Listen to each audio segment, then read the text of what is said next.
नमस्कार दोस्तों, एक बार फिर स्टडी अड्डा ऑनलाइन क्लासेज की ऑनलाइन टेस्ट सीरीज़ में आपका स्वागत है। इलेक्ट्रीशियन थ्योरी, इलेक्ट्रॉनिक्स थ्योरी से related objective type question answer अपन डिस्कस करेंगे। तो चलिए शुरू करते हैं। आज का जो पहला क्वेश्चन है अपना वह इस प्रकार है। जल्दी से क्वेश्चन ध्यानपूर्वक पढ़ें व आंसर कमेंट करके बताएं। उस विद्युत धारा को जो नियत समय अंतराल के बाद अपनी दिशा बदल लेती है कहा जाता है। ऑप्शन नंबर ए दिष्ट धारा, ऑप्शन बी प्रेरित धारा, ऑप्शन सी प्रत्यावर्ती धारा और ऑप्शन डी चुंबकन धारा। तो काफ़ी इजी क्वेश्चन है, जल्दी से आंसर कमेंट करके बताएं। तो इसका राइट आंसर क्या होगा? ऑप्शन नंबर सी प्रत्यावर्ती धारा, जो नियत समय अंतराल के बाद अपनी दिशा बदल लेती है। चलिए सेकंड क्वेश्चन आपके सामने है, जल्दी से आंसर कमेंट करके बताएं। एक कुंडली का प्रतिरोध 60 ओम है और प्रेरकत्व प्रतिघात 80 ओम। इसे 240 वोल्ट 50 हर्ट्ज पर्दाश से जोड़ा गया तो कुंडली का शक्ति गुणांक क्या होगा? बताएं। कुंडली का प्रतिरोध दिया है, प्रेरक प्रतिघात दिया है, तो जल्दी से आंसर कमेंट करके बताएं।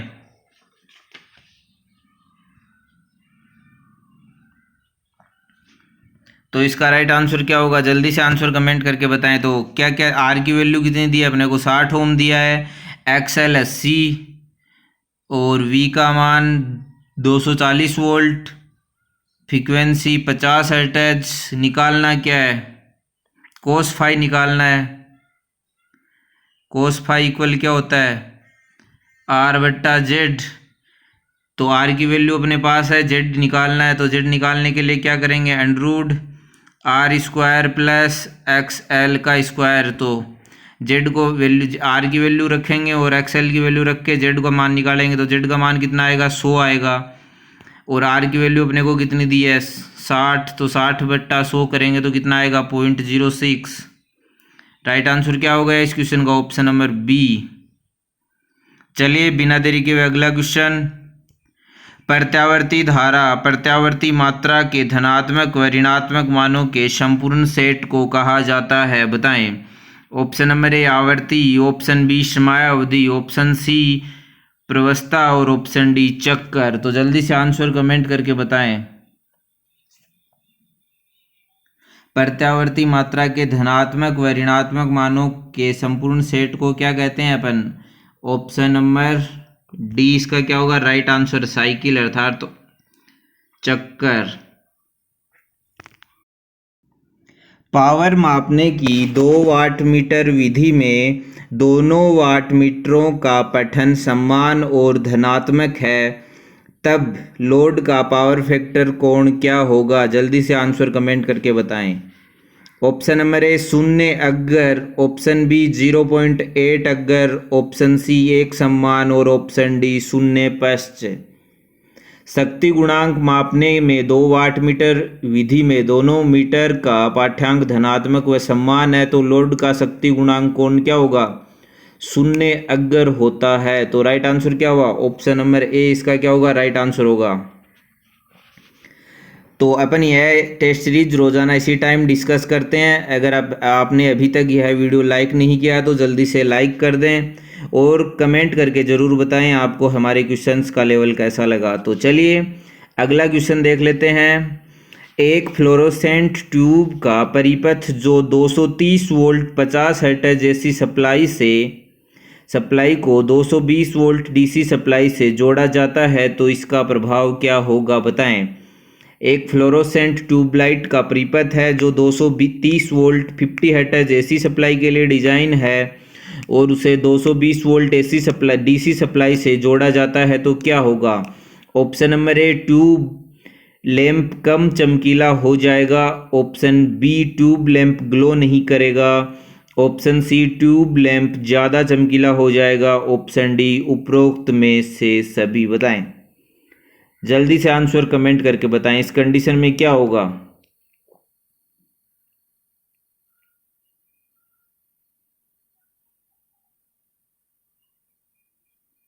तो जो ट्यूब लैंप है वह क्या होगा, ज़्यादा चमकीला हो जाएगा। क्यों? क्योंकि डीसी की फ्रीक्वेंसी नहीं होती, तो एक समान लगातार चमकता रहेगा। तो इसका राइट आंसर निकल के क्या होगा, ऑप्शन नंबर सी होगा इसका राइट आंसर। तो चलिए बिना देरी के अगला क्वेश्चन, एसी सर्किट का शक्ति गुणांक किसके बराबर होता है? Option number A phase angle का स्पर्शी, ऑप्शन बी कलाकोण के कोसेक, ऑप्शन सी कलाकोण के कोसाइन, ऑप्शन डी उपरोक्त में कोई नहीं। बताएं एसी सर्किट का शक्ति गुणांक किसके बराबर होता है? तो शक्ति गुणांक का फॉर्मूला क्या होता है? शक्ति गुणांक इक्वल क्या होता है, आर बट्टा जेड। तो बताएं शक्ति गुणांक को अपन किससे प्रदर्शित करते हैं? कोस फाई से प्रदर्शित करते हैं, जहां फाई क्या होता है, कला कोण होता है। तो इस कंडीशन क्या होगा इसका राइट आंसर, कोसाइन। एसी परिपथ का शक्ति गुणांक फेज कोण का क्या होता है, कोसाइन होता है। तो इसका राइट आंसर क्या हुआ, ऑप्शन नंबर सी इसका क्या होगा राइट आंसर होगा। चलिए अगला क्वेश्चन इस प्रकार है, जल्दी से आंसर कमेंट करके बताएं। खालिस्तान सूत्र का उपयोग करते हुए प्रतिघात शक्ति की गणना की जा सकती है? बताएं कौन से सूत्र की सहायता से प्रतिघात शक्ति की गणना की जा सकती है? बताएं प्रतिघात शक्ति की गणना का फॉर्मूला, कौन सा फॉर्मूला सही है? जल्दी से आंसर कमेंट करके बताएं। Q इक्वल क्या होता है? जल्दी से आंसर कमेंट करके बताएं इस क्वेश्चन का राइट आंसर क्या होगा। तो प्रतिघात शक्ति का मान ज्ञात करने के लिए अपन क्या करते हैं, केवीए इंटू साइन फाई। तो राइट आंसर क्या हुआ, ऑप्शन नंबर डी इसका क्या होगा राइट आंसर होगा। चलिए अगले क्वेश्चन पे चलते हैं। अगला क्वेश्चन आपके सामने है, जल्दी से आंसर कमेंट करके बताएं। नीचे दिए गए परिपथ में किस उपकरण द्वारा ए और बी को जोड़ा जा सकता है? ऑप्शन नंबर ए वोल्टमीटर और एमीटर, ऑप्शन बी एमीटर और एमीटर, ऑप्शन सी एमीटर और वोल्टमीटर, ऑप्शन डी उपरोक्त सभी। तो बताएं जो ए है वह श्रेणी में लगा है और बी किस में लगा है, तो समांतर में। तो श्रेणी क्रम में अपन कौन सा मीटर लगाते हैं, एमीटर लगाते हैं, और समांतर क्रम में वोल्ट मीटर लगाते हैं। तो इस क्वेश्चन का राइट आंसर क्या होगा, ऑप्शन नंबर सी एमीटर और वोल्ट मीटर। चलिए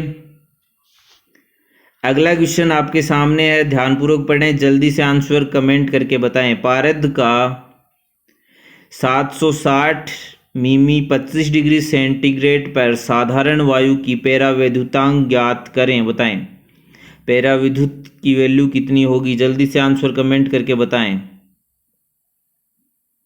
साधारण वायु की पेराविद्युत क्षमता कितनी होती है? जल्दी से आंसर कमेंट करके बताएं। तो कितनी होती है, 21.1 केवी पर।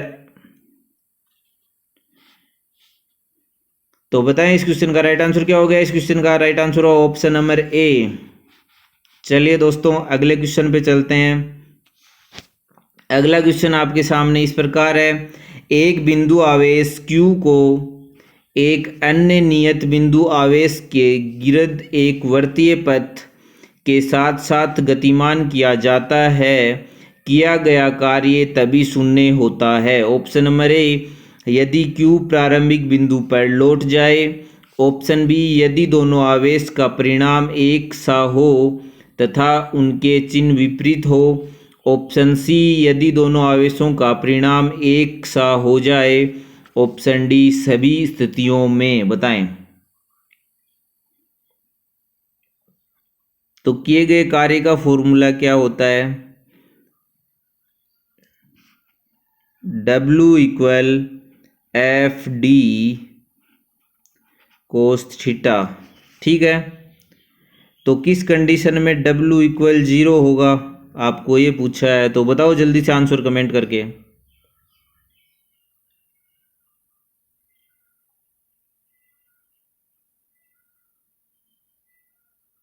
तो इन सभी कंडीशंस में किया गया कार्य 0 हो सकता है। तो इसका राइट आंसर क्या हुआ, option number D. Option number D क्या हुआ, इसका राइट आंसर हुआ। चलिए दोस्तों अगले क्वेश्चन पे चलते हैं। दोस्तों अगला क्वेश्चन इस प्रकार है, जल्दी से आंसर कमेंट करके बताएं। एन समरूप प्रकाश बल्बों को, जिसमें से प्रत्येक को कतिपय वोल्टेज सप्लाई से P शक्ति लेने के लिए डिजाइन किया गया है, उसी सप्लाई के साथ सीरीज में जोड़ दिया जाता है, वे कुल शक्ति लेंगे। बताएं जल्दी से आंसर कमेंट करके।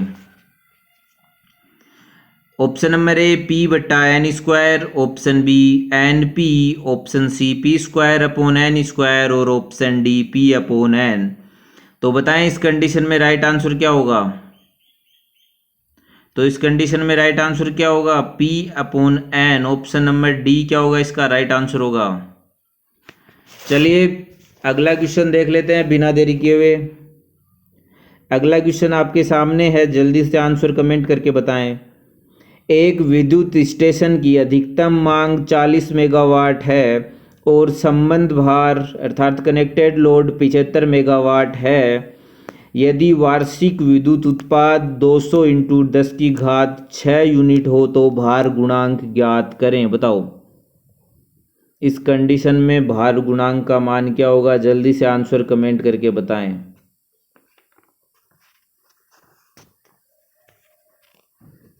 Option number A 70%, option B 57%, option C 65% और ऑप्शन डी 30%।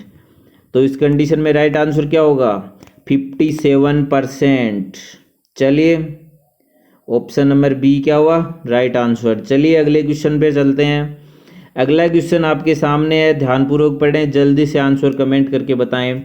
जब शक्ति गुणांक 1 हो, 3 फेज घूर्णी परिवर्तित के लिए प्रत्यावर्ती धारा लाइन से दिष्ट धारा अनुपात होगा। बताएं जल्दी से आंसर कमेंट करके बताएं। यदि शक्ति गुणांक 1 हो, 3 फेज घूर्णी परिवर्तित के लिए प्रत्यावर्ती धारा लाइन से दिष्ट धारा अनुपात क्या होगा? बताएं।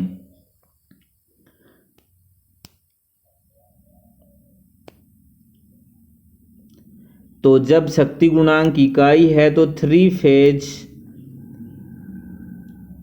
घूर्णी परिवर्तित के लिए AC लाइन से DC लाइन का अनुपात क्या होता है? 2√3। तो राइट आंसर क्या होगा? ऑप्शन नंबर ए इसका क्या होगा राइट आंसर होगा। चलिए अगला क्वेश्चन, दिए गए परिपथ आरेख में कौन सा समीकरण सही संबंध दर्शाता है? बताएं। आपके सामने 4 समीकरण दी है और पूछा क्या है? परिपथ आरेख में कौन सा समीकरण सही संबंध दर्शाता है? तो जल्दी से आंसर कमेंट करके बताएं। केवीएल पर आधारित क्वेश्चन है। एक लूप यह दिया है, एक लूप यह दिया है, समीकरण बनाओ और जल्दी से बताओ कौन सी समीकरण सही है। लूप ए में अगर अपन केवीएल लगाएंगे, जो लूप ए अपने को दिया है उसमें केवीएल लगाने पे क्या आएगा? तो सबसे पहले क्या है लूप ए में 5 ओम है तो क्या होगा 5i1 plus 20 कोष्टक i1 plus i2। ठीक है, ये इसमें आ गए। उसके बाद और बैटरी कितने की दी है? 4 वोल्ट तो -4। एक समीकरण तो अपनी ये बनेगी, ये ऑप्शन में दिया है नहीं दी समीकरण। चलिए नेक्स्ट समीकरण लूप बी में अपन लगाते हैं तो क्या बनती है? नहीं ये अपना लूप ए में जो समीकरण लगा के निकाली 5i1 20 × i2 = 4, ये 4 माइनस का है उसको बराबर के उधर ले जाएंगे तो प्लस का हो जाएगा। तो ये समीकरण कौन सी हो गई? ऑप्शन नंबर बी की समीकरण हो गई। लूप ए की जो समीकरण है वह किस में दी है? ऑप्शन बी में दिया है। तो इसका राइट आंसर क्या हो गया? ऑप्शन नंबर बी, क्योंकि अपने को पूछा सही समीकरण कौन सी है। तो पहली समीकरण जो अपन ने बनाई वही अपने को ऑप्शन में मिल गई। तो चलिए अगले क्वेश्चन पे चलते हैं। लूप बी में समीकरण देखें, लूप बी में समीकरण देखते हैं। चलो तो लूप बी में सबसे पहले क्या है?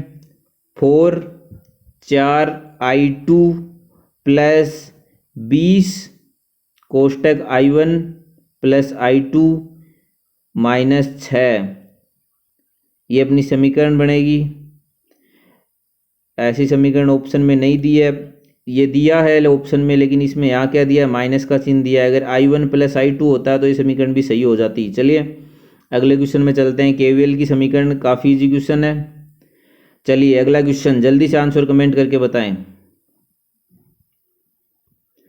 110 वोल्ट की आपूर्ति के लिए 220 वोल्ट तापक का उपयोग किया जाता है, उसके द्वारा उत्पन्न की गई ऊष्मा खालिस्तान होगी। ऑप्शन नंबर ए आधी, ऑप्शन बी 4 गुना अधिक, ऑप्शन सी 2 गुनी, ऑप्शन डी 1/4।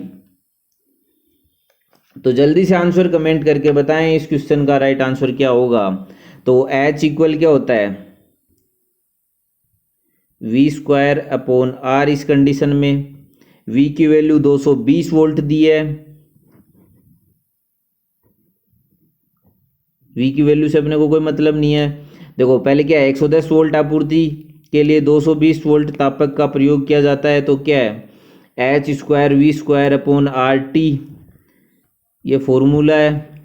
H1 और H2 दो कंडीशन है, सोल्व करेंगे तो क्या आएगा, इसको 1/4 ऊष्मा उत्पन्न होगी। तो राइट आंसर क्या हुआ, ऑप्शन नंबर डी इसका राइट आंसर होगा। चलिए दोस्तों अगले क्वेश्चन पे चलते हैं। एक एसी परिपथ में विद्युत धारा निम्न समीकरण द्वारा दी जाती है। I = 14.14 sin ωt + π/6। इसका RMS मान और फेज कोण क्या है, बताएं। IM की वैल्यू आपको कितनी दी है समीकरण में, IM इक्वल कितना दिया है, 14.14। ठीक है, पूछा क्या है, RMS वैल्यू। तो RMS इक्वल क्या होता है, IM/√2। IRMS इक्वल क्या होता है, IM/√2। तो 14.14 में √2 का भाग देके सोल्व करेंगे तो राइट आंसर क्या आएगा, 10 एम्पियर। तो RMS वैल्यू कितनी आ जाएगी, 10 एम्पियर आ जाएगी। अपने को कोण निकालना है, कोण निकालने के लिए क्या करेंगे, π/6 को सोल्व करें, जहाँ पाई की वैल्यू अपन कितनी रखते हैं, 180। तो निकल के क्या आएगा, 30 डिग्री। तो राइट आंसर क्या हो गया, ऑप्शन नंबर ए इसका क्या हो गया, राइट आंसर हो गया। चलिए दोस्तों अगले क्वेश्चन पे चलते हैं। एक संतुलित 3 फेज स्टार कनेक्टेड प्रणाली में प्रत्येक फेज से 1 एम्पियर धारा प्रवाहित होती है, न्यूट्रल तार से विद्युत धारा होगी, बताएं। एक 3 फेज स्टार कनेक्टेड प्रणाली है, प्रत्येक फेज में से कितनी 1 एम्पियर धारा प्रवाहित हो रही है, तो न्यूट्रल तार में से धारा कितनी प्रवाहित होगी, बताएं।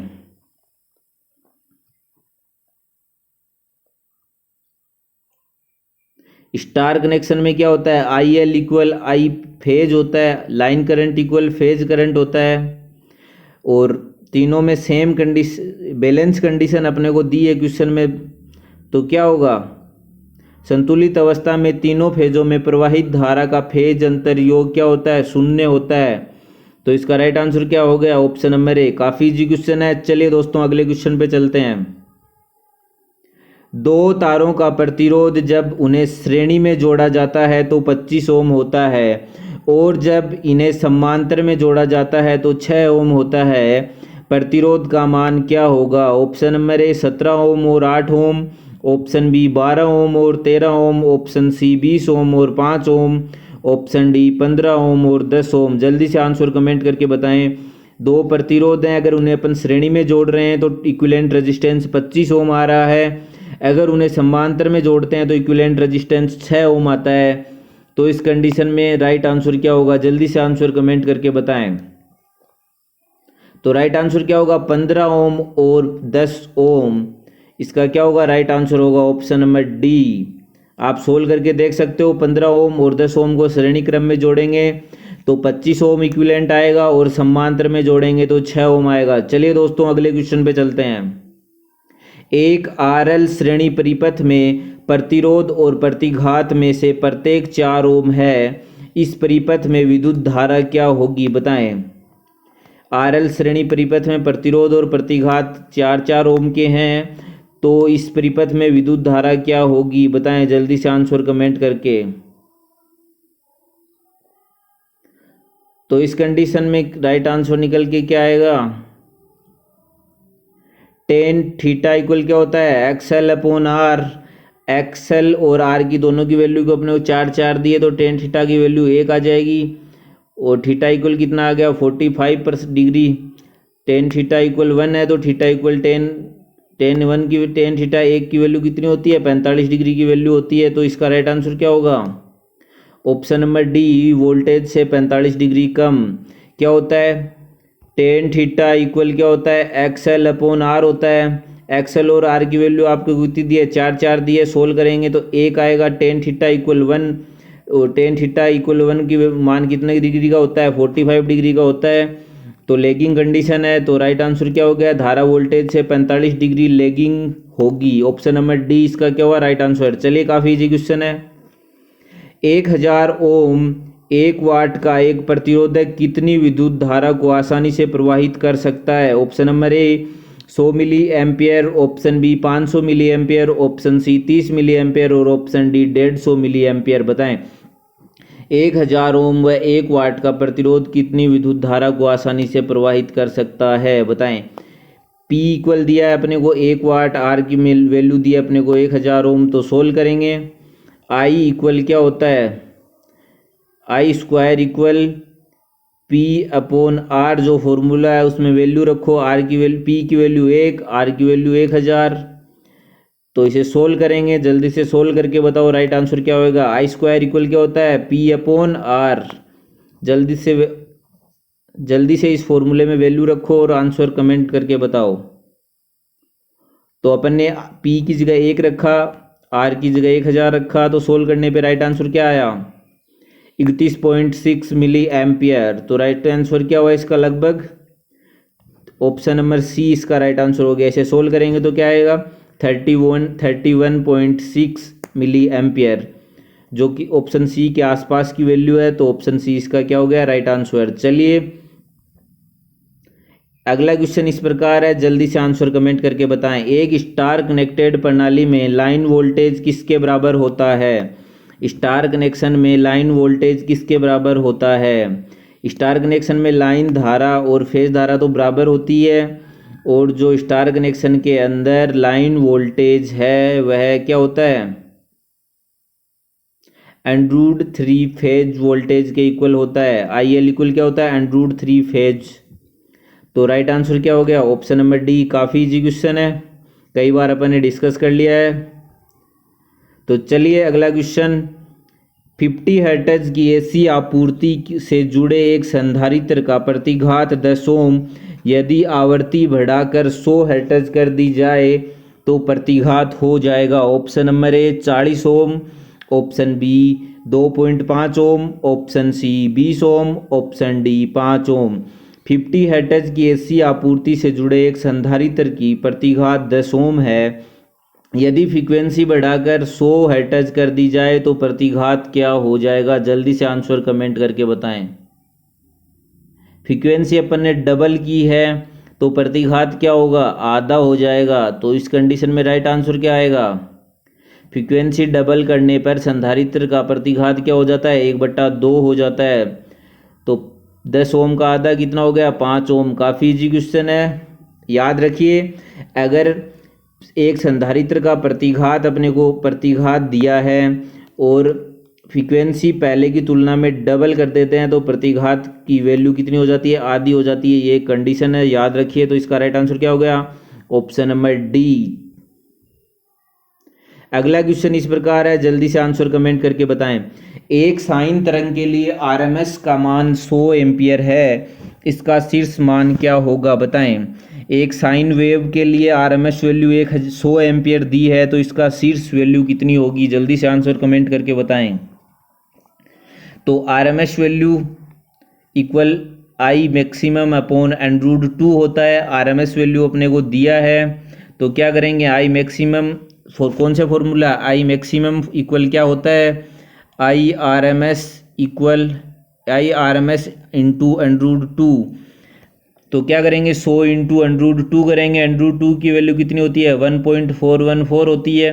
तो सोल्व करने पे राइट आंसर क्या आएगा, 141 एम्पियर। तो ऑप्शन नंबर ए क्या हो गया, इसका राइट आंसर हो गया। चलिए बिना देरी किए हुए अगला क्वेश्चन इस प्रकार है, जल्दी से आंसर कमेंट करके बताएं।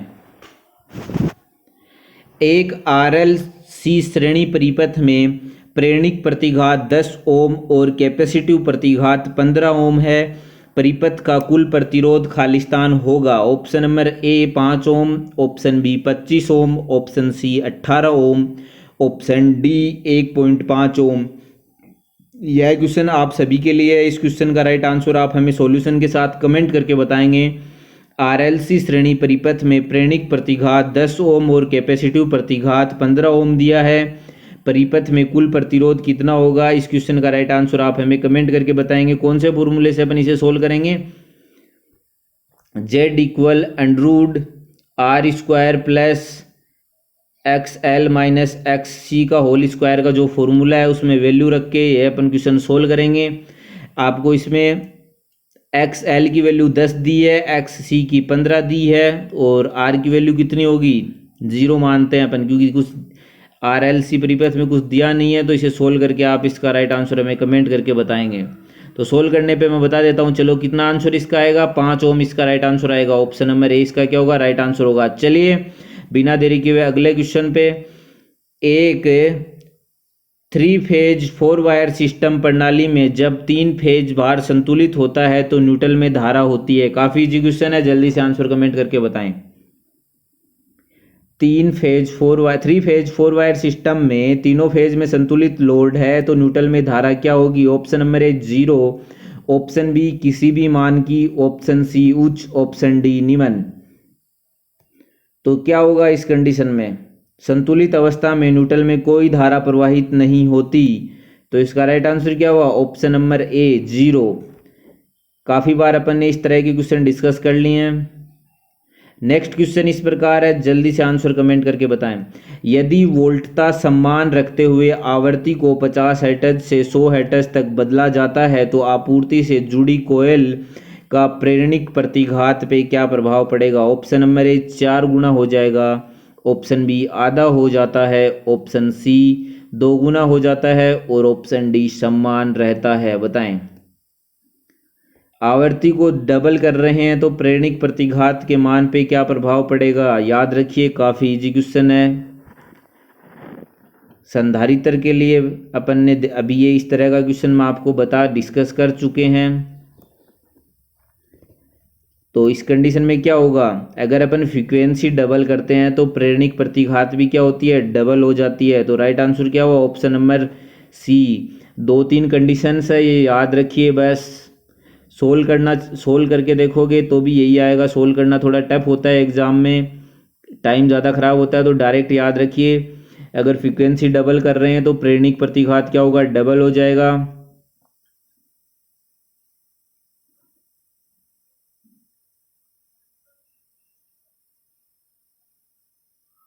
तो चलिए अगला क्वेश्चन इस प्रकार है दोस्तों, जल्दी से आंसर कमेंट करके बता दीजिए। 10 एम्पियर की भारित धारा वाले किसी स्थापना में क्षरण धारा अर्थात लीकेज करंट खालिस्तान से अधिक नहीं होना चाहिए। Option number A 2000 milli ampere, option B 200 milli ampere, option C 2 milli ampere, option D 20 milli ampere. तो क्षरण अर्थात लीकेज करंट 10 एम्पियर के सिस्टम में कितने से अधिक नहीं होना चाहिए? बताएं। लीकेज करंट का मान हमेशा क्या होना चाहिए? कम से कम होना चाहिए। तो इस कंडीशन में सबसे छोटा मान कौन सा है? Option number C. तो राइट आंसर क्या होगा इसका? Option number C. काफ़ी इजी क्वेश्चन है। हमेशा लीकेज करंट बहुत कम से कम होना चाहिए सर्किट में। चलिए धन्यवाद दोस्तों, हमारे साथ वीडियो में अंत तक बने रहने के लिए। यह टेस्ट सीरीज अपन रोजाना इसी टाइम डिस्कस करते हैं। अगर आपको हमारे क्वेश्चंस का लेवल पसंद आए तो वीडियो को लाइक ज़रूर करें। अपने दोस्तों के साथ यह टेस्ट सीरीज अधिक से अधिक शेयर करें। धन्यवाद दोस्तों, मिलते हैं कल इसी टाइम दोबारा एक और नई टेस्ट सीरीज के साथ। जय हिंद, जय भारत।